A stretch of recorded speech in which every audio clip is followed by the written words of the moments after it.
Hello, I'm Bill O'Donnell, and welcome to another program on spirituality.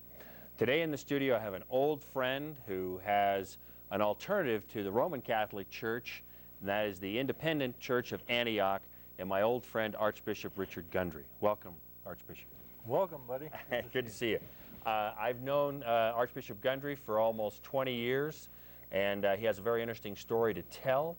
And if you are not happy in your faith community where you are, he may have a home for you. If you're sitting home, you might be very interested in what Richard has to say. So once again, welcome and glad to have you. Tell us right off the top what the name of your church is and why it's an independent Catholic church, not affiliated with Rome. Well, first of all, the official name of our church worldwide is the Catholic Apostolic Church of Antioch, Malabar Rite. My local church here, our cathedral church, is the Church of Antioch at Santa Fe. But there have been alternative to the Roman Catholic movement for centuries, actually. Technically speaking, the history goes back to about 1700 in Utrecht in the Netherlands, and there was some Roman Catholic bishops there that got permission from Rome to do things in their own way, so to speak, without having to check in with Rome all the time. And so roughly that's how the independent Catholic movement got started, not under the control of the Rome. We don't have the canons, we don't have the catechism, we don't follow the canons of the Roman Catholic Church. However, we use them as an example, as guidelines for our own church. We practice the 7 sacraments, and we say Mass, and you know, have all the usual things. But we offer people an alternative to Rome. You know, I wouldn't use the words that you use, such as if you're unhappy with where you're at or things like that. I would just simply say that we all have to find our own pew. You know. There are people that are with certain religious movements for years, and then all of a sudden it's just time for them to make a change, you see. So our church is not out to get anyone or steal anyone. We just say our doors are open, and that's it. Yeah, I apologize for using those words. That is not what I meant to say. If you're at home and you're not going anywhere, and you're mad at your church or whatever, then here's another alternative. But so as I understand it correctly, then so this was what in Rome would call, it came out of a schism of some kind within the Roman Church, that a bishop, a Roman Catholic bishop, then left or broke with Rome, and then this church started as a result of that? Well, it's kind of technical for this kind of program. It actually didn't happen with a schism. It just happened what Rome gave certain bishops in a certain area permission to do, to run their own business. They didn't really break away from Rome. They just were given the authority to do their own thinking and their own thing. And so eventually they were not under the control of Rome. Okay. So tell us some of the things. Well, first of all, you mentioned people have go through changes, and I know in our conversations over the years, you personally have gone through changes. And when I met you, you weren't a priest yet. You were actively involved in the Church of Religious Science. And so tell us a little about your background, where you grew up, and what your spiritual impetus was, and how it led you to this church and this spirituality. Sure. Well, first of all, I'm a New Yorker, Flushing, Queens, New York. Born and raised there. I was born and raised with the Episcopal Church, and that's where I was exposed to sacramental worship and the Mass and things like that. And then in my adult life, I found religious science, and the reason why I was attracted to that was it was a practical way of expressing God that I was attracted to. That it made a little bit more sense to me than what I was hearing from the pulpit from the Episcopal Church. And it emphasized some different things, and so I felt very comfortable with that. But you know, when your roots are in sacramental worship, you always kind of wind up going back to those roots, you know. Not necessarily the same organization, but the concept of the Mass. And so I found this church called the Catholic Apostolic Church of Antioch, which was a very liberal Catholic church, not Roman Catholic, but very liberal Catholic church. And I found that I could incorporate the thinking and the general concepts of religious science within a ritualistic and sacramental church. And so that's why I was really attracted to this church, because it gave me the freedom to function as a priest in a way that I felt necessary.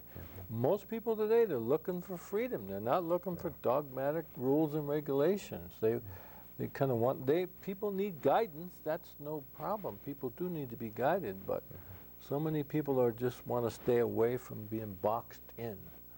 And so our church is an inclusive church.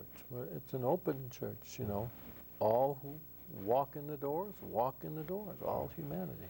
Well, we're going to get into that. I want to, before we do that, so you were a minister of the Church for Religious Science. Yeah. You had invited me to speak at a church that you were pastoring in Albuquerque many years ago, and I was happy to do that. But I'm interested in your call to the priesthood. You know, how is that you felt called to be a priest? You were already an ordained minister of that church, and yet you moved. You mentioned that some of your familiarity or growing up in the Episcopal Church, you had a sacramental sense of it. Can you talk a little bit more about that? And how different is it to be a priest than it is to be a Protestant minister? Oh, sure. Well, big difference. Well, anyway, it's kind of, I think it's kind of a spiritual story, I call it.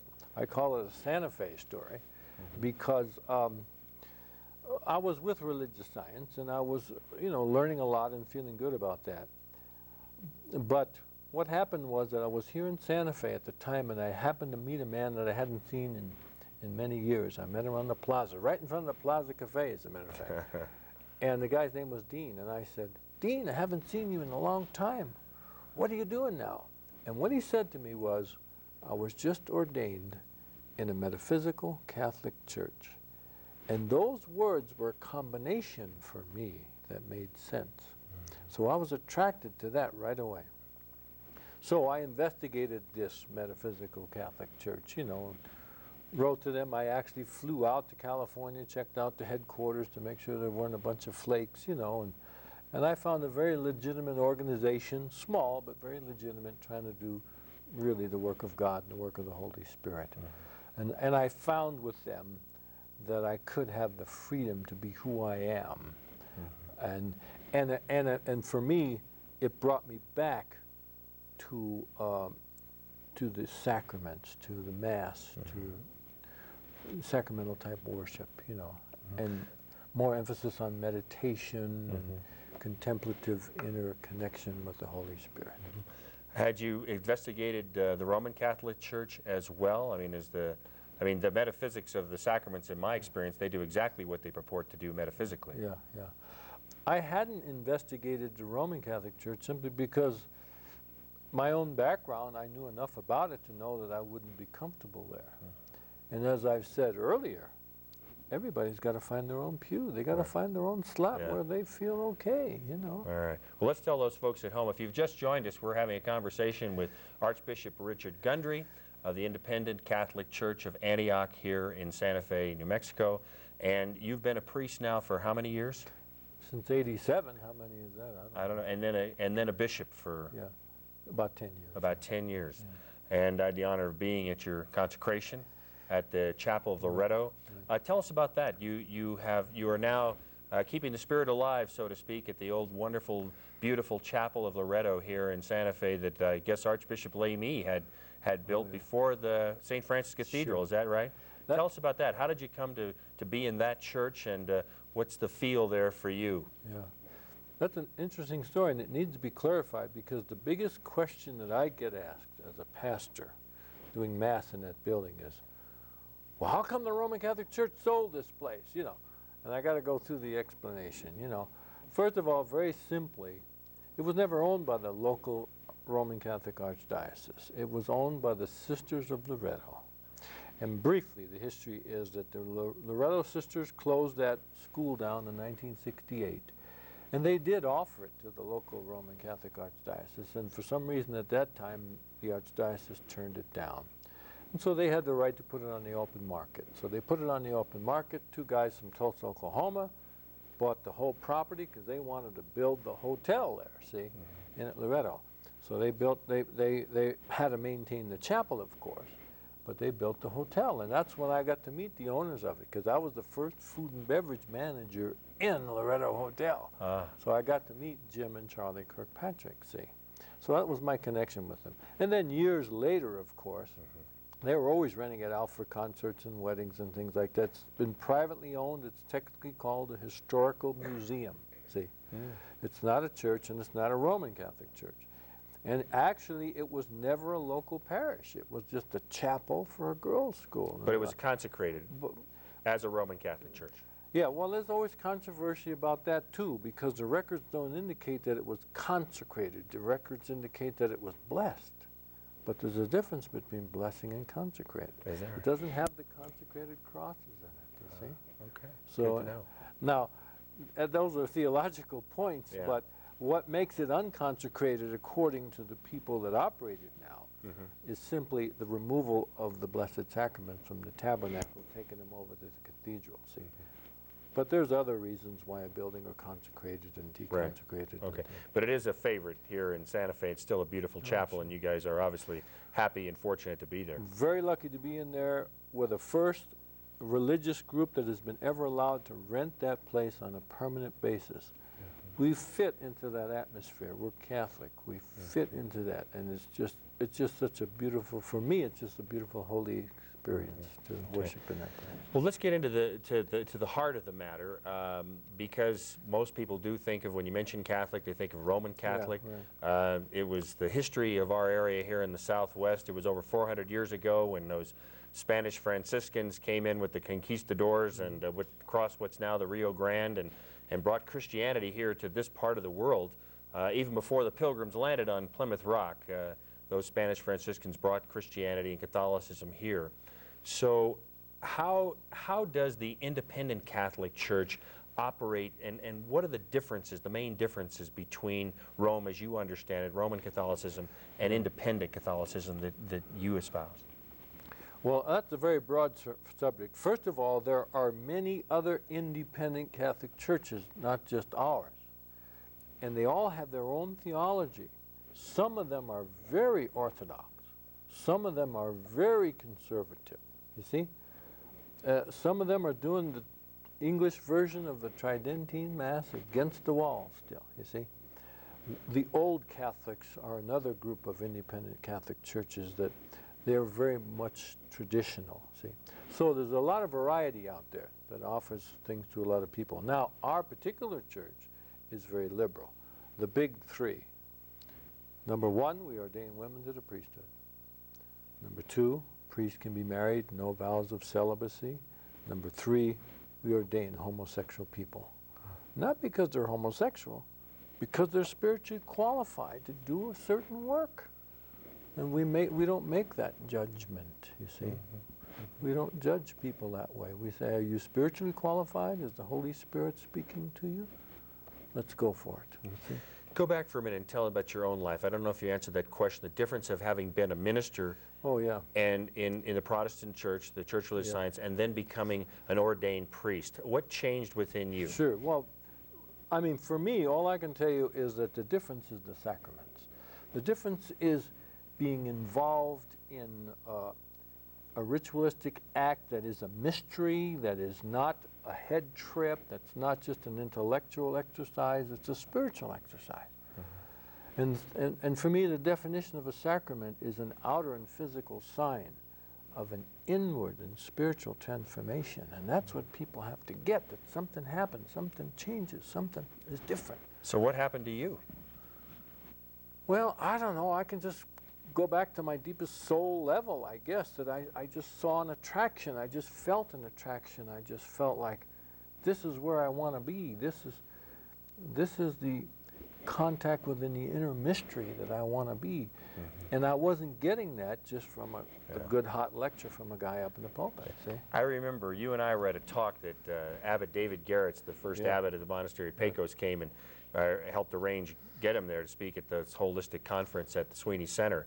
And he was anointed that night in the Spirit, and you came up to him just on fire. You were really like, who is this guy? You wanted to meet him and all this stuff. And I always thought that might have been an influential moment in your life to call the priesthood. Is that true? Well, it's just that when you're exposed to people who are experiencing the Spirit, you're attracted. I always felt myself attracted to it, and I felt like this is authentic, this is real, this is not being made up by someone, it's not a game. So sure, I've been in many different religious groups that you can see authentic spiritual action taking place. But you got to look at the human side of any organization, and you know, some organizations have some pretty weird rules, you know. Well, let's go into some of the rules of the church, if any, and contrast them then with Rome's rules, as you understand, or just really tell the folks at home about your church and give them a little insight as to what they will find there. The biggest, preaching style. Let's talk at that. Let me put it that way. Preaching style. What we teach is, we teach simply from the pulpit that, first of all, we're a Christian church based upon the teachings of Jesus Christ. We read the gospel, the same gospel that all the other guys read every Sunday. We've tried to follow that example and talk about, if we live our lives like Jesus Christ did, you know, these things are going to unfold for us. See, I mean, definitely Christian, no doubt about that. Now, a lot of freedom of interpretation of the Bible, of course, you know, but definitely Christian. Now, what we talk to people about, and this is kind of the metaphysical twist, is that we teach people that you're responsible for your life. Not me, the guy up in the pulpit. I'm not going to tell you, you have to live your life this way, you have to live your life that way, you have to follow this rule, you have to follow that rule. We say that, yes, there is a reaction to everything you do in your life, and we don't tell people that you can do anything you want to do. We're not saying that. We're just saying that anything you want to do can bring you a lot of heck if you get involved in something that's going to be harmful to you. But we follow the example of Jesus and say, now, you've got to follow these teachings as best you can in your own way. But you're the final decision in your own life, and you're fully responsible. And we don't have a creed that tells you this is what you must do. Because the minute you have a creed, it can be limiting. Yes, it is a guideline.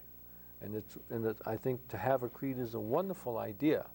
But the minute you put out a set of rules, someone's going to say, well, I don't like this rule, or I don't like that rule. And so we allow people to interpret things for their own selves. And we do have no dogmatic teachings whatsoever. Well, my understanding in the Roman Catholic Church that I'm a practicing member is that we have the issue of sin and grace, and nobody's there telling us what to do.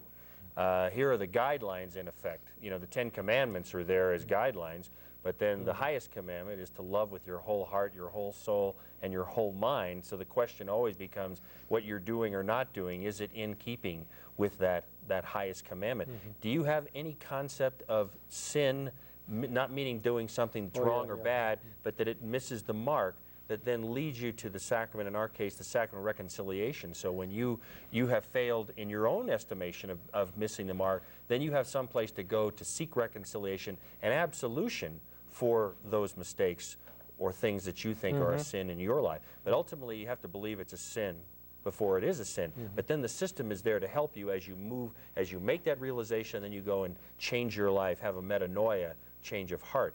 Is there anything comparable to that or a need for that in your church? Well, in our particular, we just use different semantics. The concept of sin, of course, is there. We use words like, we do make human mistakes. We are ignorant, you know. Now, we don't use the word sin in the sense of you're a bad guy and you're no good and you're a sinner, you know. Yeah, neither do we. We don't use that way, but we do say we do make human mistakes. And yes, when we do make human mistakes, bad things or negative things can happen to us. And so yes, through the grace, through the power of God, through the power of Spirit, of admitting to yourself that, hey, I did these horrible things, and I just really have to change my ways about this. Well, of your human self, you can do nothing. But of your spiritual self, of the action of the Holy Spirit in you, you can turn your life around. And that's exactly what we teach, you see? Yeah. But you see, we don't have a book like this that does tell you. This is the Catechism. This does tell you how to live your life. And some of these things are rules and regulations that would allow the organization to excommunicate you if you didn't follow these, you see. We don't go that way, see. I read this cover to cover. I don't see anything that's going to scare me out of that. But I think this book is a terrific book. It's a good to give guidelines. I've seen Pat Roberts and other people on different shows talking about they've all read it. It has tremendous value in terms of guidance in your life, as does the Bible. And I encourage everybody here, longtime viewers of this show, I'd say get these books and read them for yourself. You still have to make the decisions within yourself as to who you are and what you're going to do. But I've never heard it preached, as you implied or suggested, that that you're a bad person because you have sinned. It's all about reconciling to be at one with Christ, it seems to me. And I assume that's similar with you then, right? Bill, you've been around some good Roman Catholic preaching. There's That's good. That's one of the reasons I'm here at Santa Fe. This is a very rich environment. One of the reasons I probably wouldn't be Catholic today if I hadn't shown up here. Because I've seen the guys on TV, not Roman Catholic, I've just seen guys on TV that have really made a bad issue of how horrible it is to be a sinner, you know, and so. Oh, yeah. All I'm saying is that some people get a different message on the word sin. And it's a matter of semantics. Well, that's why I say the beauty of the sacrament of reconciliation. I had Archbishop Sheehan here 5 years ago. We were talking about the sacrament. This is one of my favorite sacraments because when I feel that I have missed the mark, and oh boy, I wish I hadn't said that, or wish I'd done this or not done that, I have a place to go. I can go to the sacrament of reconciliation, and I can share that with the priest, and this is what I'm working on within my own life, what I'm not happy with. Not that I feel like a bad guy, because if you do that, if you keep putting yourself down, well, that's against the highest commandment. You've got to love yourself first as a child of God, or you're in sin by definition. You're missing the mark, because God is all about love, and that's what the church really teaches, in my experience. And you can't be in denial about the stuff you're doing in your life. So many people are in denial, you know. Tell us about the difference in the freedom, though, because I've always wondered, there's a lot of people saying, well, maybe we should let our priests, the Roman Catholic priests, get married and all that kind of stuff. But you as a single man, and, you know, how is it for you? What would it be like, I can imagine, being a priest and dating, for instance? You know, how would that be? What's your experience as a single man that don't have the same prescriptions of celibacy on you and as a priest? How do you, what's your experience with that? And what advice would you have for the Roman Church as they decide to whether they're going to do that or not? I don't think they're going to do it. I have no advice for the Roman Catholic Church. Now, okay, here's how I feel about the celibacy issue. Okay. That I feel that it's really an individualistic thing. Now, of course, I've been connected to the Episcopal Church, and they have married priests, and Orthodox have married priests. And you've been married yourself before, right? And I've been married myself. Now, I can see that you have to evaluate this whole situation by the individual couple or the individual person, and not a blanket rule for everyone. There are some priests who can be married and have children and can function in a family way and still function successfully from a pulpit. But there are other individuals who are distracted by the family life. And there's always a tug between the family life and the church activities, and a single man can devote himself more directly to his spiritual work, you see, but it's an individual call. Some people couldn't be married and handle church, and other people can be married and handle church, you see. I definitely feel, of course, that celibacy should be an option, because some people live very successful lives celibate. And that even as a priest, that if you're going to be married, you've got to have the freedom to do that. So. What about with your children? I know they're grown, but has becoming a priest made a difference in your relationship with your own grown children and grandchildren? Sure. Well, it's the usual thing. They don't understand necessarily all I say and do, but they have faith that I'm doing a good work of some kind, you know, and they do call me and ask me for prayer once in a while, which means that something's going on there that's good. But they were not raised in my footsteps. They were not. They chose to go their own paths. How about, I also know that you've been a home for former priests who've gotten married, Roman Catholic priests who've gotten married. What has been your experience with them? And yeah, within our ranks we have several former Roman Catholic priests and several Episcopal priests, you know. And, you know, the only thing I can say about that is we have to evaluate them as individuals. They've just been fine. Of course, the Roman Catholic priest is the best educated priest that there is.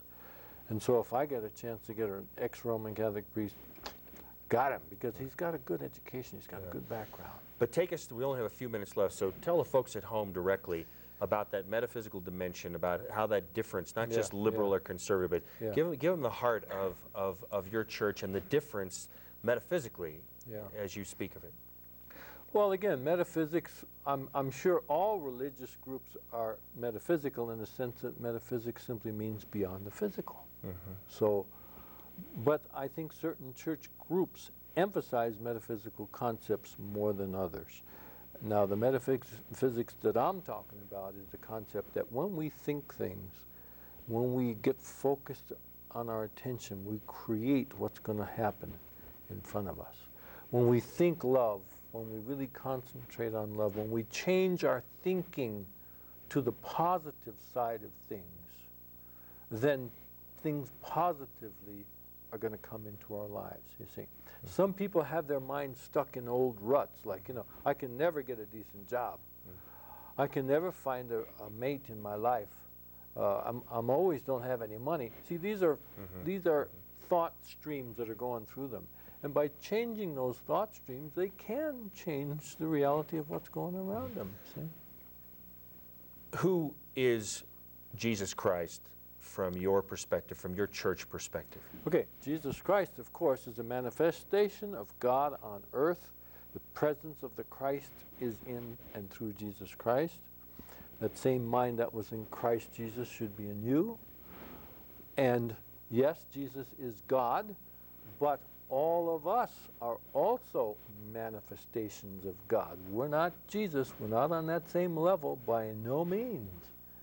But I believe that the whole universe is a manifestation of God. But Jesus the Christ had his connection with the Father that brought the wisdom of life, of how to live this human life through him. And he spoke it and he talked it. Okay. And that's why we've got to follow that example of Jesus the Christ, the one, the anointed one. Okay. We've only got 2 minutes left. I wish you'd talk directly to the camera and tell those folks at home what they can expect if they come and how they can get a hold of you. Just go ahead and tell them directly. The commercial part? Give them the commercial Thank part. you. Well, we meet at Loretto Chapel every Sunday morning. The doors open at 8:30 a.m. We start with a meditation period at 8:45. We play some music, but it's a formal meditation period where people are, it's absolute silence, except for the music. And then at 9 o'clock, the Mass starts. And the Mass is over by 10 o'clock. And of course, the only reason we have that time frame is because of our rental agreement with the hotel, I mean with the owners of the chapel.